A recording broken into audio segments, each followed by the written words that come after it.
Welcome to பிரியாஸ் தலிகை. இன்னைக்கு வந்து ஒரு மேங்களூரியன் டிஷ் வந்து நம்ம பார்க்க போகிறோம். ரா ஜாக் ஃப்ரூட் வச்சு ஒரு அரைச்சி விட்ட சாம்பார் மாதிரி பண்ண போகிறோம். எல்லா டிஷ்ஷஸ்க்கும் அது வந்து நம்ம வந்து யூஸ் பண்ணிக்கலாம். லைக் தோசைக்கு, இட்லிக்கு, appam, idiyappam and normal rice போட்டு சாப்பிட்டாலும் ரொம்ப ரொம்ப டேஸ்டியாக இருக்கும். லைக் இட்ஸ் ஆல் வெஸ்டர்ன் காட்ஸில் வந்து லைக் கேரளாலையும் இது வந்து யூஸ் பண்ணுவா, திருநெல்வேலி அந்த பெல்ட் வெஸ்டர்ன் காட்ஸில் யூஸ் பண்ணுற ஒரு நல்ல ஒரு ஆத்தென்டிக்கான டிஷ்ஷு. இதோடது எப்படி பண்ணுறதுன்னு பார்க்கலாம். ஸோ இதுக்கு வந்து ஒரு மீடியம் சைஸ் வந்து ஜாக் ஃப்ரூட் வந்து கட் பண்ணி இதை கொஞ்சம் நல்லா வேக வச்சுருக்கேன். கொஞ்சமாக தண்ணி விட்டு உப்பு மஞ்சப்பொடி போட்டு குக்கரில் வேக வச்சுருக்கேன். கொஞ்சம் வந்து பருப்பு வச்சுருக்கேன். இது ஆப்ஷனல், வேணும்னா யூஸ் பண்ணிக்கலாம், இல்லைனா நம்ம வந்து அப்படியே கூட யூஸ் பண்ணிக்கலாம்.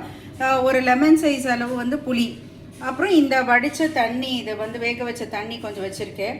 இதுக்கு தேவையான மற்ற வந்து ஒரு அரைச்சி போடுறதுக்கு வந்து ஒரு சாம்பாருக்கு வந்து என்னென்னலாம் யூஸ் பண்ணுறோன்னு பார்க்கலாம். ஸோ இங்கே வந்து இங்கே கொஞ்சம் டெடிகேட்டட் சில்லி வச்சுருக்கேன், கொத்தமல்லி வேறு, அப்புறம் வந்து மேத்தி சீட்ஸு, கொஞ்சம் ஜீரகம், கொஞ்சம் கடலைப்பருப்பு.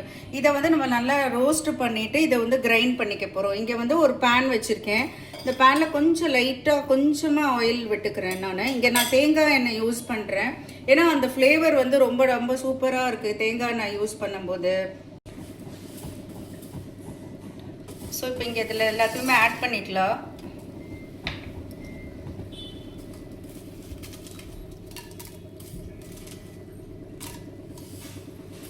இது கருவேப்பிலை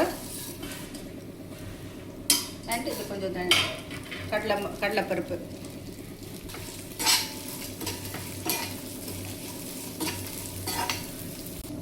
ஸோ இதை வந்து நல்லா கொஞ்சம் வந்து ஆல்ரெடி குக் ஆகிடுது. ஸோ நல்லா வந்து கொஞ்சம் எல்லாத்தையும் உடச்சி விட்டுக்கலாம். பல்ஸ் மோட்டில் கூட லைட்டாக வந்து மிக்சியில் வந்து ஜஸ்ட் ஒரு ஃபியூ செகண்ட்ஸ் வந்து பல்ஸ் மோட்டில் கூட பண்ணிக்கலாம். ஸோ இங்கே கொஞ்சம் ஒரு அளவுக்கு ட்ரை ரோஸ்ட் நல்லா ரோஸ்ட் ஆகிடுது. இதில் வந்து நம்ம வந்து கொஞ்சம் இந்த தேங்காவையும் ஆட் பண்ணிக்கலாம். ஜஸ்ட் ஒரு ஃபியூ மினிட்ஸ் வந்து இதை வந்து லைட்டாக கொஞ்சம் ரோஸ்ட் பண்ணிக்கணும். ரோஸ்ட் பண்ணிவிட்டு இதை வந்து கொஞ்சம் ஆற வச்சு ஃபைன் பேஸ்ட்டாக அரைச்சிட்டு போகிறேன் இதை. ஸோ இங்கே வந்து வறுத்து வச்சுருக்கேன். இதை ஒரு ஃபியூ மினிட்ஸ் ஆற விட்ட உடனே ஒரு ஃபைன் பேஸ்ட்டாக நம்ம வந்து அரைச்சிக்கலாம் இதை.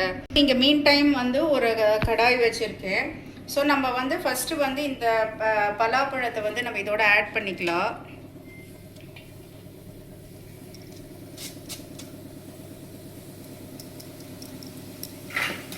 ஸோ இப்போ நான் வந்து கொஞ்சம் வந்து புளி கரைச்சி விட போகிறேன் இதில். ஸோ நம்ம கொஞ்சம் இதை வேக வச்சுட்டு நம்ம புளி ஆட் பண்ணோம், இல்லைன்னா வந்து கொஞ்சம் வந்து வேகாது சீக்கிரமாக. ஆல்ரெடி வந்து பலாக்கா வந்து ரொம்ப கொஞ்சம் ஹார்டாக இருக்கும் நேச்சர். ஸோ நம்ம வந்து கொஞ்சம் வந்து அதை ஒரு அட்லீஸ்ட் ஒரு 80% நம்ம குக் பண்ணிவிட்டு அதுக்கப்புறமா வந்து நம்ம வந்து புளி விடணும். ஸோ இப்போ இது வந்து இந்த புளி வாசனை போகிற வரைக்கும் நல்லா வந்து கொதிக்க விடலாம். நான் இப்போ இன்னும் சால்ட் ஆட் பண்ண போகிறேன். இதுக்கு கொஞ்சம் மஞ்சள் பொடி ஆட் பண்ணிக்கிறேன். இதில் இங்கே வந்து நம்மளுக்கு எவ்வளோ தேவையான அளவு வந்து ஒரு சாம்பாருக்கு வேணுங்கிற அளவு வந்து உப்பு வந்து ஆட் பண்ணிக்கலாம். இதில் ஒரு 5 மினிட்ஸ் நல்லா கொதிக்கணும். அந்த பச்சை வாசனை போகிற வரைக்கும் நல்லா கொதிக்கணும். அதுக்குள்ளே நம்ம வந்து அந்த இதை வந்து கிரைண்ட் பண்ணிட்டு வந்துடலாம். ஸோ இங்கே வந்து இந்த இது வந்து நல்லா அரைச்சாச்சு. தேங்காய், அந்த வறுத்த சாமான் எல்லாமே அரைச்சாச்சு.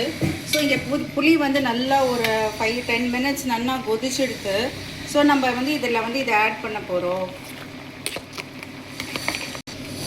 ஸோ இதை நல்லா மிக்ஸ் பண்ணிவிட்டு இப்போ நான் இது வந்து வேக வச்ச அந்த தண்ணியும் இன்னும் கொஞ்சம் இந்த அலம்பி விட்ட கொஞ்சம் தண்ணியும் வச்சுருக்கேன். நான் இந்த அரைச்சதையும் வச்சுருக்கேன். ஸோ இது எல்லாத்தையும் சேர்த்து இன்னும் கொஞ்சம் வந்து நம்ம தண்ணி ஆட் பண்ணிக்கலாம். வேணுங்கிறவங்களோட கன்சிஸ்டன்சிக்கு தகுந்த மாதிரி 1.5 டம்ளர் தண்ணி வந்து ஆட் பண்ணிக்கலாம். குழம்பு பதத்துக்கு ஆட் பண்ணிக்கலாம். ஸோ இங்கே வந்து பருப்பு வந்து ஆப்ஷனல். கொஞ்சோண்டு பருப்பு வச்சுருக்கேன்.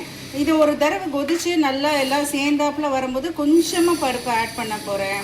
இங்கே வந்து நல்லா அது வந்து அந்த புளி எல்லாமே கொதிச்சிட்டு அந்த அரைச்ச விழுதும் நல்லா கொதிச்சிட்டு சும்மா இறக்கிறதுக்கு முன்னாடி நான் சும்மா ஒரு குழிக்கரண்டி அளவுக்கு பருப்பு எடுத்திருக்கேன். அதை நல்லா ஸ்மாஷ் பண்ணிவிட்டு நல்லா இதோட ஆட் பண்ணிக்கலாம். ஸோ இது கொஞ்சம் நம்ம வந்து அந்த திருநெல்வேலி கன்னியாகுமரி டிஸ்ட்ரிக்ட் அதோட ஃப்ளேவர் கொஞ்சம் நம்ம பருப்பு சாம்பார் இது அந்த டேஸ்ட்டும் இருக்கும். பருப்பு யூஸ் பண்ணலைனாலும் அப்படியே வந்து ஒரு சாம்பார் மாதிரி தான் இருக்கும். ரொம்ப சூப்பராக இருக்கும் இது. ஸோ இப்போ இங்கே தாளிக்கிறதுக்கு வந்து வச்சுருக்கேன். கொஞ்சம் நம்ம வந்து கடுகு எல்லாம் தாளிக்கிறதுக்கு ஆட் பண்ணிக்கலாம். கொஞ்சோண்டு ஜீரகம், 2 வெந்தயம், கொஞ்சம் 2 மிளகா, கொஞ்சம் வந்து வாசனைக்காக வந்து கொஞ்சம் பெருங்காயம் ஆட் பண்ண போகிறேன்.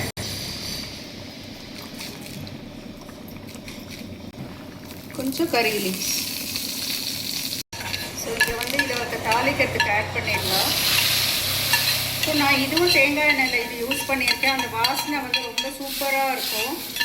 ஸோ நம்ம வந்து ஒரு ரைஸ் போட்டு சாப்பிடலாம், தோசை எல்லாத்துக்குமே இது வந்து ஒரு பேர் பண்ணிக்கலாம். இது எப்படி பிளேட்டிங் பண்ணுறதுன்றது நான் சொல்கிறேன். ஸோ இங்கே வந்து நான் பிளேட்டிங் பண்ணியிருக்கேன். வந்து ரைஸோடு வந்து ரொம்ப சூப்பராக இருக்கும். ஏதாவது ஒரு தோசை, இட்லி ஆர் லைக் இடியாப்பம் அதுக்கு கூட வந்து இதை பேர் பண்ணிக்கலாம்.